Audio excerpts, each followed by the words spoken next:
India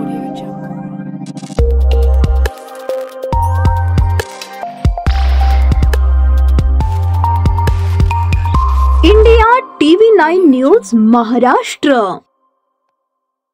Solapur जिल्ह्यातील 11 नगर परिषद आणि नगरपंचायत निवडणूक विषयी कामकाज सुरळीतपणे पार पाडून निवडणूक यशस्वी करण्यासाठी सर्व संबंधित जिल्हास्तरीय नोडल अधिकारी, निवडणूक निर्णय अधिकारी, सहाय्यक निवडणूक निर्णय अधिकारी व अन्य संबंधित अधिकारी कर्मचारी यांनी परस्परात योग्य समन्वय ठेवावा असे आवाहन जिल्हाधिकारी तथा जिल्हा निवडणूक अधिकारी कुमार आशीर्वाद यांनी केले।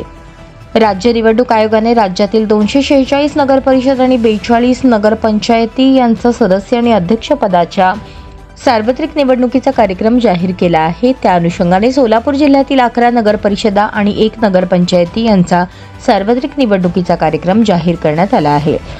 जिल्ह्यातील नगर परिषदा, नगरपंचायती सार्वत्रिक निवडणूक कार्यक्रमाच्या अनुषंगाने आयोजित आढावा बैठकीत जिल्हाधिकारी आशीर्वाद बोलत होते।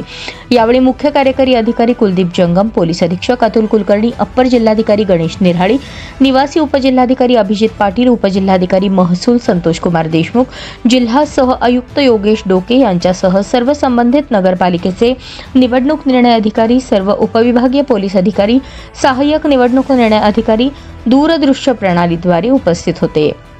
जिल्हाधिकारी आशीर्वाद म्हणाले, जिल्ह्यातील 11 नगर परिषदा व 1 नगरपंचायतीच्या सार्वत्रिक निवडणुकीच्या अनुषंगाने नियुक्त करण्यात आलेले सर्व जिल्हास्तरीय नोडल अधिकारी, सर्व निवडणूक निर्णय अधिकारी, सहाय्यक निवडणूक निर्णय अधिकारी यांनी निवडणुकीच्या अनुषंगाने त्यांच्यावर सोपवण्यात आलेल्या जबाबदारीची सविस्तर माहिती घ्यावी। राज्य निवडणूक आयोगाने वेळोवेळी दिलेल्या मार्गदर्शक सूचना, पत्र, हँडबुक याप्रमाणे दिलेली जबाबदारी काटेकोरपणे पार पाडावी। निवडणूक अत्यंत शांततामय वातावरणात व निर्भयपणे होतील यासाठी प्रयत्न करावेत, अशा सूचना त्यांनी दिल्या।